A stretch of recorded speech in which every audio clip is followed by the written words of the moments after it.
Phil, that was the perfect way to bounce back after Wednesday. It was, with a clean sheet and a good performance, more importantly, and it's put me under a lot of pressure for the next game in the National League North. In terms of making 5 changes, and then 5 changes to a man, I think all played very well. You know, the 2 central midfield players bossed the game. Rhys Devine again picked up where he's left off before he got injured. Hemo going down the middle obviously created space. Then Maz Kuya and Seb Thompson, both of them stepped up to the plate and provided the service to a guy who went down the middle and put pressure on me to pick him before Mari Morgan Smith. But that just shows you the level of performance. You know, you've got a player like Amari who's leading goal scoring. He leads the line in a different way. Hemo's just showed us another string to our bow. You know, where we can maybe have a player that plays up top that doesn't necessarily have to be that physical one, or doesn't necessarily have to be the aerial threat, but his movement and his cleverness led the line in a way that really, I think it shone out in the first half. But again, I'm going back to it's a team who try to play football. Sometimes when they come to Ardbrown, they do try to open us up, whichever team it is. It doesn't matter who it is. If they come trying to win the game because it was a cup match, etc., etc., we tend to step up to the plate. When teams come and just sit off us and nullify it and let us have the ball, it's not really a proper game of football. But they came with all credit to them. They came to try and win the game, but they came up against a very stubborn, resilient defence and a very creative front line that eventually just won the game comfortably. 2 things I think that stood out were composure from the strikers and from the midfield players, but also picking the right passes. Picking the right pass, we worked a little bit at that, in between the 2 games. Getting beat 1-0 in the last home game really hurt the group, and you could tell by the performance. You know, everybody physically, mentally, tactically, technically, everybody stepped up to the plate. But in the 2 training sessions in between, we've worked at getting into pockets of space when people are sitting off us. You know, just coming off and standing still. Sometimes standing still can create a lot of space, and I think we had a little bit more, intelligence with the ball, you know, whether that's the experienced 2 lads in midfield versus, Zach Brown for me is grown into a fine central midfield player, good box-to-box player, goal scorer midfield player, and Riley Reynolds has got a future ahead of him, there's no doubt about it. But the 2 players that played in the middle of the park today played with a little bit of assertiveness, that assured kind of simplicity, you know, sometimes which you can attach to a midfield. I said to Jim, I was looking forward to seeing Jim play, to tell you the truth. But I said to Jim and to Digger, a good midfield pair in the right hand knows what the left hand's going to do, you know, and vice versa. And what I mean by that, it's not rocket science, you know. If Jim's getting into the penalty box, Digger has to do a bit of sitting. And if Digger's getting into the penalty box, Jim has to do a bit of sitting. But it's when they put the press on, you know, they come out the pockets of space and put Slough under a lot of pressure when they had the ball. And the intelligence of them is more based on experience as opposed to youthful exuberance, which I'm talking about where the other 2 are concerned. It's given me a right headache, which it's just something I'm looking forward to working at on the training ground next week. Just going back to it being a cup game, you're really into the kind of the sharp end of the competition now.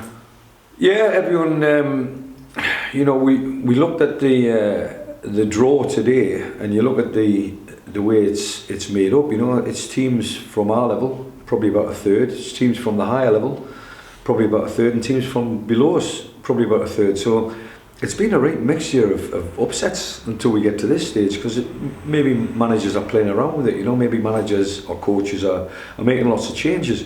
We made lots of changes today, and we've won the game comfortably. But it's getting into that hat. It's getting into, I don't know, last 16, whatever it is now, and it's getting one step closer to Wembley. People will be starting to play the strongest team. I cannot tell you what my strongest team is now. I've seen that today.